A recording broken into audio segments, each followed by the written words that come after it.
Bismillahirrahmanirrahim. Assalamualaikum warahmatullahi ta'ala wabarakatuh. Waalaikumsalam.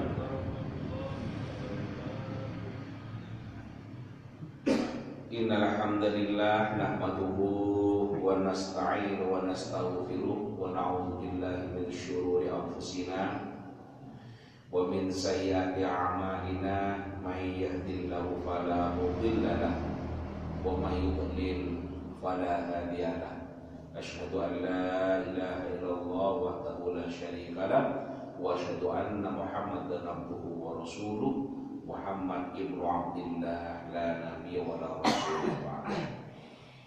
Para hadirin, para jamaah di Masjid Jami Al-Istiqlal yang dirahmati Allah, sehat-sehatan nggih. Alhamdulillah. Mungkin terus dengan sehat walafiat. Amin amin. Karena sehat itu menjadi kunci segalanya. Mau ibadah butuh sehat, mau cari ilmu butuh sehat, mau cari rezeki juga butuh sehat, mau silaturahim juga butuh sehat. Karena itu sehat itu menjadi kunci segalanya. Mudah-mudahan Allah senantiasa mengkaruniai nikmat sehat walafiat kepada kita semua. Monggo dilanjutkan ngaji kita. Bismillahirrahmanirrahim. Wa an Abi Hurairah radhiyallahu anhu, dari sahabat Rasulullah bernama Abu Hurairah radhiyallahu anhu, semoga Allah ridha kepadanya. Anin Nabi, dari Nabi sallallahu alaihi wasallam, qala, beliau berkata, beliau bersabda, man nafasa am mu'minin kurbatan min kurbid dunya nafasallahu anhu kurbatan min kurbi yaumil qiyamah. Nafasa itu bisa berarti melapangkan atau bisa berarti menghilangkan. Jadi man nafasa am mu'minin kurbatan, barang siapa yang menghilangkan an mu'minin kurbatan min kurbid dunia, dari kesusahan orang mukmin, min kurbid dunia, dari kesusahan dunia, nafasallahu anhu kurbatan min kurbi yaumil qiyamati, niscaya Allah akan menghilangkan kesusahannya dari kesusahan kelak pada hari kiamat. Saya lanjutkan. Wa may yassaru ala mu'sirin,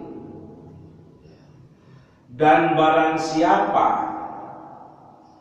yang memberikan kemudahan ala mu'sirin, kepada orang yang memiliki kesusahan, yassarahullahu alaihi fid dunya wal akhirah, maka Allah akan memberikan kemudahan kepada orang itu dari segala kesusahan di dunia dan di akhirat. Allah akan memberikan kemudahan kepada orang yang memberikan kemudahan pada orang lain dari kesusahan di dunia dan kesusahan di akhirat. Kemudian yang nomor 3, waman satara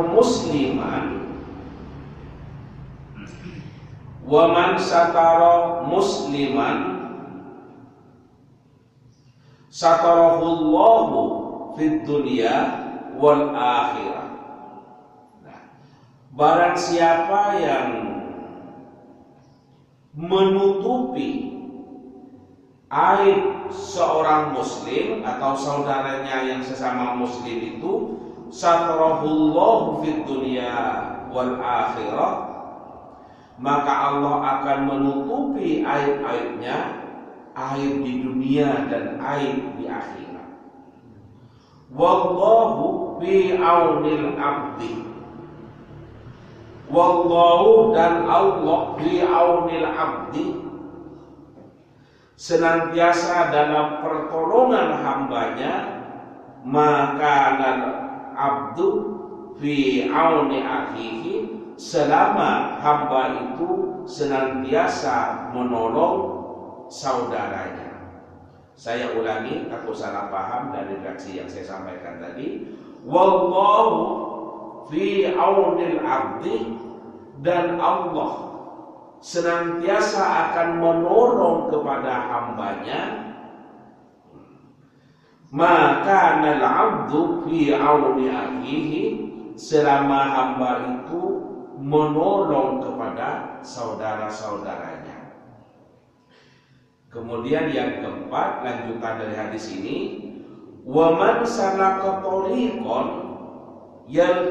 yaltamisu fihi ilman sahhalallahu lahu bihi tariqan ilal jannah. Waman salaka tariqan, dan barang siapa yang menempuh mencari ilmu atau menuntut ilmu, yaltamisu bihi ilman, dan menempuh jalan untuk menuntut ilmu, untuk mencari ilmu, sahhalallahu bihi tariqan ilal jannah, maka Allah akan mudahkan tariqan ilal jannah, jalan menuju surga.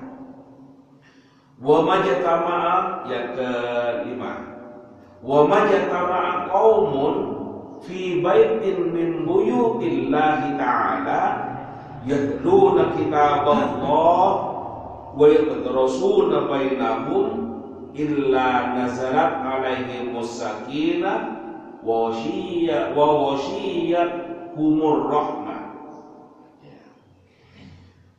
Wa ma, dan barang siapa yang berkumpul kaumun, satu kaum, fi baitin, dalam satu rumah, min buyutillahi ta'ala, dari rumah Allah, maksudnya barang siapa orang-orang yang berkumpul dalam salah satu rumah Allah itu adalah masjid, yatluna kitaballah, kemudian membaca kitab Allah, maksudnya membaca Al-Quran, berkumpul dalam masjid yang tujuannya untuk membaca Quran, wa yatadarasunahu bainahum, dan saling belajar.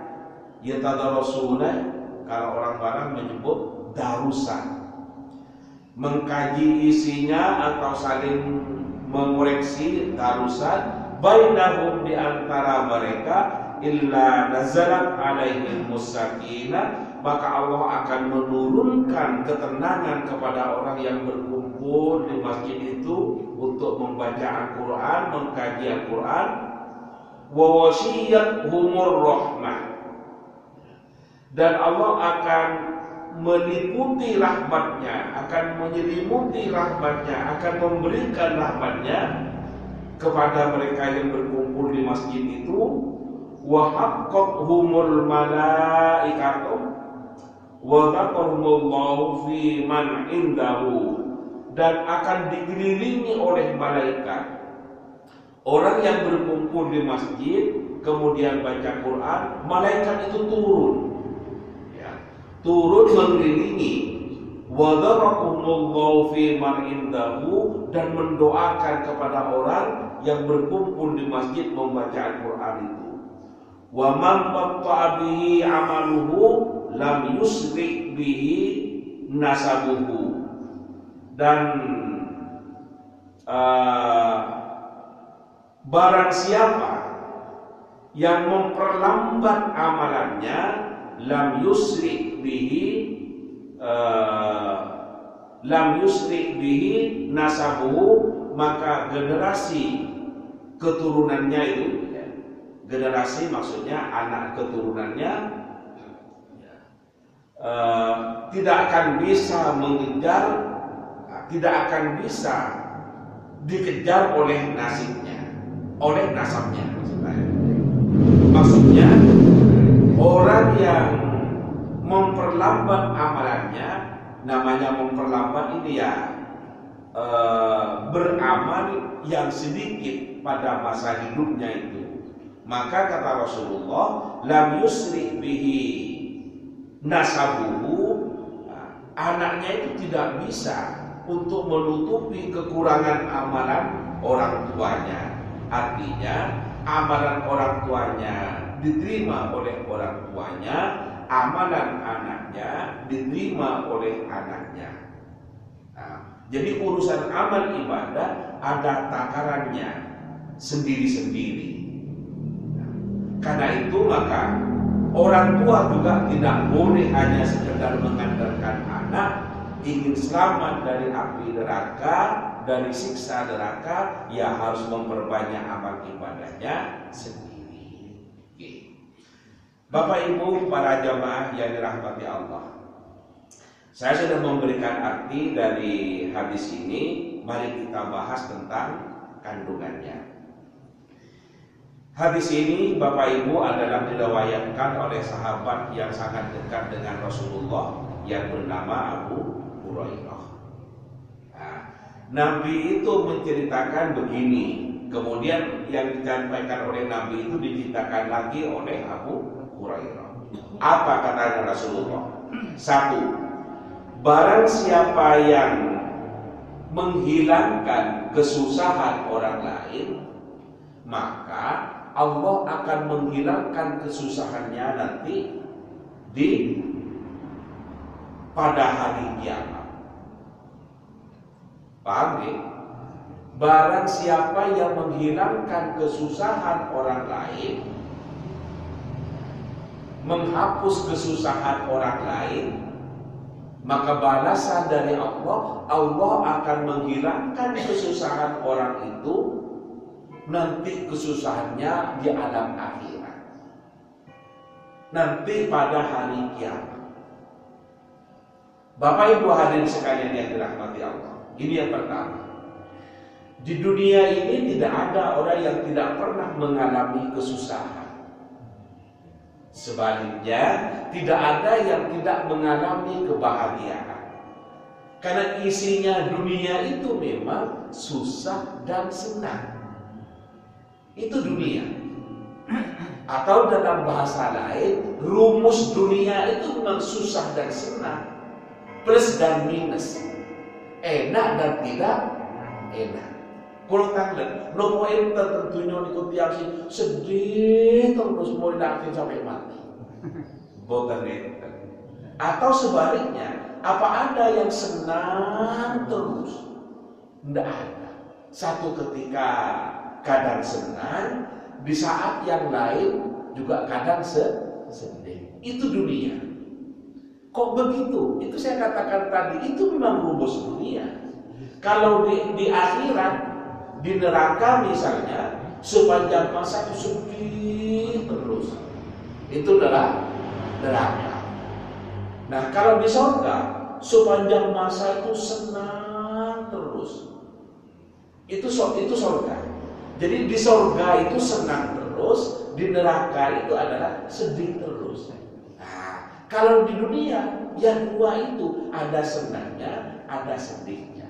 Nah, sekarang dalam konteks sedih, barang siapa orang yang mengalami kesedihan, kemudian kita membantu menghilangkan kesedihannya, ini balasan Allah. Nanti di akhirat akan dihilangkan kesedihannya, kesusahannya oleh Allah Subhanahu wa Ta'ala. Kesedihan itu bermacam-macam. Ada persoalan ekonomi, dia mau bayar SPP-nya anak, mau tergadang. Apalagi kita bisa memberi dengan memberi gratis, memberikan pinjaman saja. Orang yang dilirik beban tanggung jawab untuk bayar SPP anaknya, atau sekarang kalau di kampus istilahnya UKT. Kalau zaman dulu, zaman saya dengan Pak Suki itu masih SPP, sumbangan pengembangan pendidikan. Sekarang jadi UKT, uang kuliah tunggal. Tapi intinya sama, orang tua sama-sama bayar uang. Walaupun istilahnya beda. Nah, orang yang tidak punya uang untuk bayar SPP, malamnya kadang tidak bisa tidur. Ya Allah, besok wayai anak bayar SPP, tidak bisa bayar. Kemudian datang ke tetangganya, diberi pinjaman, Masya Allah, senangnya. Nah, senangnya itu namanya menghilangkan kesusahan saudara muslimnya. Maka orang yang membantu itu dibalas oleh Allah, nanti urusannya di akhirat akan dimudahkan oleh Allah. Urusan di akhirat apa? Ya hisab amalnya, amal solehnya, amal jeleknya dihisab, dihitung oleh Allah. Kalau lebih berat amal solehnya, lolos masuk surga. Tapi kalau lebih banyak amal jeleknya, maka nyemplung neraka. Nah, nunggu seperti itu adalah penungguan yang sangat tidak menentu. Ya Allah, lolos apa dakwah ini? Tak iling-iling dia waktu urip yo mono. Nah, itu ditunggu, itu sedih, itu susah. Nah, apakah saya ini lolos bisa masuk surga atau naudzubillah sebaliknya? Nah, orang yang di masa hidupnya di dunia suka menolong orang, itu akan mendapatkan balasan dari Allah di neraka. Nah, oleh sebab itu, kalau kita menolong orang, jangan berharap pertolongan dari orang yang kita tolong. Berharaplah pertolongan kepada Allah sebagai zat yang maha penolong. Jelas kan? Kalau kita memberikan pinjaman kepada tetangga, artinya nolong tetangga, berharap balasan dari tetangga itu kadang tidak membalas. Kalau tidak membalas, apa yang terjadi? Sakit hati. Kon biyen anake waktu gak iso bayar SPP, lah aku sing bayarin. Aku saya kok bilang kok ngono pian lho. Ojo ngono apa? Ojo ngono, Bro. Nah, karena itu saya katakan menolong orang lain jangan berharap balasan dari orang yang pernah kita tolong, tapi mintalah balasan kepada pertolongan dari Zat yang Maha Penolong, yakni Allah Subhanahu wa Ta'ala. Nah, kalau kita ditolong oleh orang, kemudian saling menolong, kita memberikan balasan, itu sesungguhnya adalah akhlak yang baik. Ditolong, diberi pinjaman, di saat yang lain ditolong, mungkin menolong, mungkin dalam bentuk yang lain. Kalau yang miskin diberi pinjaman uang, kemudian yang kaya bisa jadi membutuhkan pertolongan dalam bentuk yang berbeda, bentuk yang lain. kemudian dipertemukan oleh yang miskin itu dengan anaknya, dengan jodohnya, itu juga pertolongan. Kemudian waktu jatuh dibantu untuk diantar ke rumah sakit, walaupun tidak memberi uang, itu juga pertolongan. Artinya pertolongan itu memang tidak harus sama. Kalau kita memberikan pertolongan, meminjamkan uang, tidak harus dibalas dengan juga meminjam uang, bisa memberikan pertolongan yang lain. Jadi saya memberikan pertolongan. Orang yang menolong saudaranya, meringankan beban hidupnya, maka orang itu akan dibalas oleh Allah. Nanti di akhirat akan diringankan segala urusannya, segala kesusahannya. Gitu ya. Oke. Karena itulah maka tumbuhkan semangat untuk saling tolong menolong, karena dalam faktanya tidak ada orang di dunia itu yang senang terus, kadang ada susahnya, kadang ada senangnya.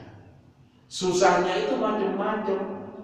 Kalau yang tadi saya contohkan adalah urusan ekonomi. Ada yang satunya urusan kesehatan. Uang banyak tapi kesehatannya yang terganggu. Macam-macam. Ada yang kesehatannya sehat, ekonominya bagus, anaknya sudah buat masalah. Nah kan, macam kesusahan orang macam-macam, memang macam-macam. Nah, karena itu maka siapa saja yang meringankan kesusahan, kesedihan, apa saja, maka akan ditolong oleh Allah. Ada Pak yang ekonominya lancar, dia badannya sehat, anaknya akhlaknya baik-baik, bukan nakal, mau rapi gak nih dikejar. Akhirnya apa? Istrinya sedih. Nah kemudian ditolong, diingatkan, jangan sahabat kali dengan anak ini 60 Juni biar sampai nak melarat saja. Waktu melarat dia meyung itu, masa saya kira wis duwe mobil, sampean tumpaki mobil ngambil bono, masa mentono sampean kan. Diingatkan. Nek ngono aku kok ilin nang mobil dia, akhirnya tumbuh kesadarannya. Ini kan juga termasuk menolong orang. Menolong orang kan dari kesedihan orang, akhirnya tidak jadi wahyu, akhirnya senang. Ya. Itu juga termasuk menolong orang. Nah, beda dengan sampai ke biar jak muncul di situ ikut ya. Kok ganti-ganti sih kan. Sampai ini kok orang istiqomah aja. Ya kok muncul di ikut wae. Wis wayahe jak wae diganti ya. Masya Allah. Orang api-api bisa menjadi berantakan, rumah tangganya dipanas-panasin. Ya apa ini sampai sehat tuh mobilnya, jadi situ. Ya Allah, ini namanya ngajak sedih. Nggak boleh seperti itu. Oke, nggak boleh. Oke, yang pertama, man nafasa an mu'minin kurbatan min kurbi dunya nafasallahu kurbatan min kurbi yaumil qiyamah. Nanti orang yang menghilangkan kesusahan orang lain di dunia akan dibalas oleh Allah, akan dihilangkan kesusahannya nanti di hari kiamat. Itu oke, nomor 1. Nomor 2, wa may yassara ala musirin yassarahu Allahu alaihi fid dunya wal akhirah. Dan barang siapa yang memudahkan urusannya orang, maka Allah akan memudahkan urusannya di dunia dan di akhirat. Ini. Nah, yang sering terjadi sekarang itu adalah kebalikannya. Kalau bisa dipersulit, untuk apa dipermudah? Masya Allah. Karena kalau dipersulit, biasanya nanti keluar uangnya orang itu. Hanya dipersulit. Nggak boleh seperti itu. Nah, Rasulullah memberikan pelajaran akhlak yang baik. permudah urusan orang. Doa kita ketika di Mekah kan juga seperti itu. Walaupun sudah pulang ke negerinya, ke Indonesia, tetap doanya seperti itu. Apa itu? Allahumma yassir alaina wa Allahumma yassir wa la tu'assir alaina. Kan itu. Allahumma yassir lana wa la tu'assir alaina. Allahumma yassir, ya Allah, berikan kemudahan lana bagi kami, wa la tu'assir, dan jangan dipersulit alaina bagi kami. Orang yang haji memperbanyak itu, mau mencium Hajar Aswad itu susah, tidak mudah. Nah, para kiai mengajarkan kepada kita untuk mengamalkan doa ini. Allahumma yassir lana wa la tu'assir alaina, Allahumma yassir lana wa la tu'assir alaina. Apa keinginannya akan dikabulkan dan senantiasa mendapatkan kemudahan. Kalau Allah sudah yang memberikan kemudahan, semuanya menjadi lancar. Apa yang diperkirakan sulit, itu tidak sulit, karena Allah yang memberikan kemudahan. Caranya berdoa kepada Allah. Apakah doa ini hanya untuk di Mekah? Boten. Di Indonesia juga silakan dibaca. Ya mari Allahumma yassir lana wa la tu'assir alaina. Ya Allah, berikan kemudahan urusan kami dan jangan dipersulit urusan kami. Urus ini lancar, mendaftarkan anak ikut UTBK mulus, untuk bayar SPP atau UKT bisa. Ini kan dipermudah namanya urusan oleh Allah. Allah yassir lana wa la tu'assir alaina. Coba sareng-sareng, Allahumma yassir lana wa la tu'assir alaina. Allahumma yassir lana wa la tu'assir alaina. Ya Allah, permudahkanlah segala urusan kami, ya Allah, dan jangan dipersulit. Nah, kalau Allah yang sudah akan memberikan kemudahan, ya Allah, ada saja jalannya. Mau bayar ini, bayangannya sudah berat, ternyata dapat proyek buat taman yang semestinya pantas 5 juta, orang mau 15 juta. Itu kan cara Allah memberikan rezeki. Nah, kalau Allah sudah memberikan rezeki, jalannya memang macam-macam.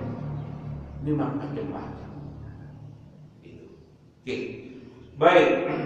Kemudian yang selanjutnya,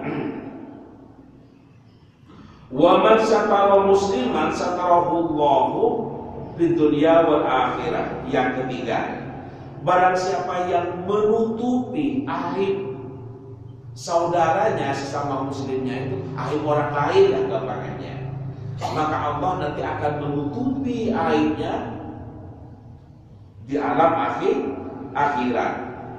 Satarahullahu fid dunya wal akhirah, akan ditutupi aibnya orang itu di dunia dan di akhirat. Bukan hanya di akhirat, fid dunya wal akhirah, di dunia dan di akhirat. Ini. Karena itu maka kita harus berupaya untuk bisa menutupi aib orang lain. Kalau tidak bisa menutupi, yang minimal jangan membuka aib orang lain. Semuanya ini ada aibnya. Ada yang orang lain tahu, ada yang tidak tahu. Karena manusia memang seperti itu. Kadang berbuat benar, kadang berbuat salah. Gitu. Potensinya memang begitu. Fa'alhamaha fujuraha wa taqwaha. Kadang berbuat takwa, kadang berbuat fujur, berbuat kejelekan. Nah, itulah manusia itu.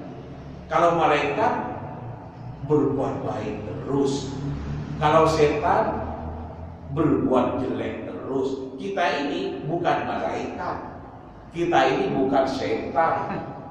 Kita ini adalah manusia, kadang berbuat baik, kadang berbuat jelek. Nah, karena itu maka bukan hanya orang lain yang berbuat salah, kita mungkin juga satu saat berbuat salah. Kita harus bisa menutupi. Saya pernah menyampaikan di forum ngaji seperti ini bahwa Orang yang hamil itu tidak boleh dinikahkan karena masa iddah. Leres tak? Leres. Tapi bagaimana kalau orang hamil di luar nikah? Itu kalau dinikahkan tidak boleh. Kenapa? Sedang hamil. Orang hamil itu adalah masa iddah. Tapi ulama berpendapat adalah silakan dinikahkan karena itu adalah aib, menutupi aib orang lain itu adalah perbuatan yang sangat mulia. Nah, maka ulama berpendapat nikahkan saja orang itu untuk menutupi aibnya, tapi nanti setelah melahirkan nikahkan lagi. Sesuatu yang awalnya itu tidak boleh, ulama mengatakan menjadi boleh dalam rangka menutupi aib orang lain. Nah, karena itu maka ayo kita tutupi aib saudara orang lain. Dan kita, kalau aib kita ditutupi oleh orang lain, kita kan juga senang. Menyenangkan orang lain itu dapat pahala. Tapi bukan hanya orang lain dituntut untuk menutupi aib kita, yang paling bijak adalah kita tidak berbuat perbuatan aib. Tapi kalau manusia hilang ternyata berbuat aib, ayo kita jangan tahu di berita-beritakan, di foto, di video, disebarkan ke orang lain lewat WA. Masya Allah, se-Indonesia Raya tahu semua. Kasihan, itu aib orang lain. Itu yang ketiga. Wallahu fi aunil abdi, maka dan abdu fi auni akhihi. Yang keempat, Allah itu senantiasa memberikan pertolongan kepada seorang hamba jika hambanya itu memberikan pertolongan kepada orang lain. Allah yang akan memberikan pertolongan. Wallahu fi aunil abdi, maka dan abdu fi auni akhihi. Allah itu akan senantiasa memberikan pertolongan kepada seorang hamba jika hamba itu memberikan pertolongan kepada saudaranya orang lain. Jelas ke? Ini yang keempat. Kemudian wa man salaka tariqan yaltamis fihi ilman, barang siapa orang yang menempuh jalan untuk mencari ilmu, majelis taklim atau kegiatan ini kan dalam rangka cari ilmu, maka sahhalallahu lahu bi tariqan ila jannah, akan dimudahkan kita ini jalannya menuju surga nanti oleh Allah. Karena itu maka ya jangan rugi untuk hadir ke majelis taklim, bukan hanya mendapatkan ilmu, tapi juga akan mendapatkan fadilah atau keutamaan berupa akan dimudahkan nanti jalan kita menuju surga. Itu. Karena itu ya berbahagia kita bisa disempatkan selagi masih sehat, selagi masih mampu, ayo sempatkan. Karena bukan hanya memperoleh ilmu, ada keutamaan, akan dimudahkan jalannya nanti menuju ke surga. Thoriqun ilal jannah, jalan menuju surga. Itu yang keempat. Yang kelima, wa majtama'a qaumun fi baitin min buyutillah, dan seterusnya tadi sudah baca. Barang siapa yang kumpul di dalam masjid untuk membaca Al-Quran, maka para malaikat itu hadir menemani kita dan mendoakan kepada Allah untuk diampuni dosa-dosanya orang yang berkumpul di masjid dalam rangka membaca Al-Quran atau mengkaji Al-Quran, dan akan diangkat derajatnya oleh Allah. Karena itu kalau kita masih memiliki kesehatan, ayo manfaatkan kesehatan kita. Jangan sampai coba aku gak sakit, aku akan datang ke masjid. Kalau sudah terlambat ya tidak bisa. Mumpung masih sehat, monggo saya nasihati diri saya dan para hadirin semuanya, mudah-mudahan bisa memanfaatkan kesehatan untuk bisa mengisi kegiatannya dengan yang bermanfaat. Salah satunya yang disebutkan tadi, membaca Al-Quran seperti tadarus. Syukur kalau tiap hari, kalau tidak hari ya tiap bulan, mungkin tiap malam Jumat manis, mungkin tiap Ramadan. Orang tua kita dahulu kan sudah membuat kebiasaan baik seperti malam Ramadan diadakan tadarus. Ini kan kebiasaan baik, perlu oleh jenengan sedanten ditularkan kepada anak-anak kita. Nah, Kalau hari tarawih tadarus nggak di masjid, tadarus nggak di mushola. Itu kebiasaan orang-orang dulu, kebiasaan baik. Ayo tularkan kepada generasi anak-anak kita, cucu-cucu kita. Kalau bukan kita yang menularkan tradisi baik ini, siapa lagi? Ada tadarus istilahnya. Ada malam Jumat manis, kumpul, membaca Al-Quran, kumpul. Nah, nopo sakit Ustaz, seumpama bukan Jumat manis, ya sangat boleh. Itu hanya jadikan satu momen agar ingat, saya ini Jumat Legi, akhirnya baca Quran, kumpul. Ya macam-macam, ada yang tahlil, ada yang baca Quran. Intinya berkumpul di rumah Allah, yakni di masjid, untuk membaca Al-Quran, untuk taqarrub, mendekatkan diri kepada Allah dengan cara membaca Al-Quran, mengkaji Al-Quran dan sebagainya. Oke. Para malaikat dulu untuk mendoakan. Kalau malaikat yang mendoakan, saya tidak akan diterima. Karena malaikat itu adalah tanpa dosa. Malaikat kan tidak pernah berbuat salah. Kalau setan berbuat salah terus. Nah, maka doanya makhluk Allah berupa malaikat yang tidak pernah berbuat dosa, saya yakin akan makbul. Betapa senangnya kita didoakan.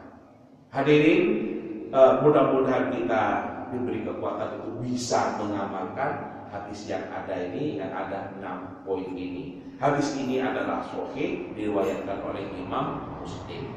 Para hadirin, para jamaah, karena kita dibatasi oleh waktu, maka saya mohon untuk dicukupkan sampai di sini dengan harapan semoga ada barokah dan manfaatnya. Amin, Allahumma amin. Mari kita akhiri dengan doa. Bismillahirrahmanirrahim. Alhamdulillahirabbil alamin. Wassalatu wassalamu ala asyrofil anbiya'i wal mursalin sayyidina Muhammadin wa ala alihi washabbihi wa alhamdulillahirabbil alamin.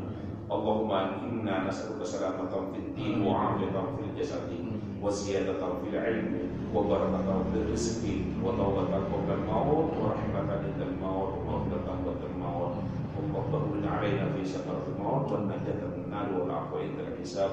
Allahumma aghnina bil ilmi wa zayyinna bil ilmi wa qina bit taqwa wa jammilna bil afiyah wa tawaffana bi husnil khatimah. Allahumma alif baina qulubina wa aslih dhata bainina wahdina subulas salam wa najjina minadh dhulumati ilan nur wa jannibna al-fawahisha ma dhahara minha ma batan. Rabbana atina fid dunya hasanah wa fil akhirati hasanah wa qina adzabannar. Subhana rabbika rabbil izzati amma yasifun wa salamun alal mursalin walhamdulillahi rabbil alamin. Al-Fatihah.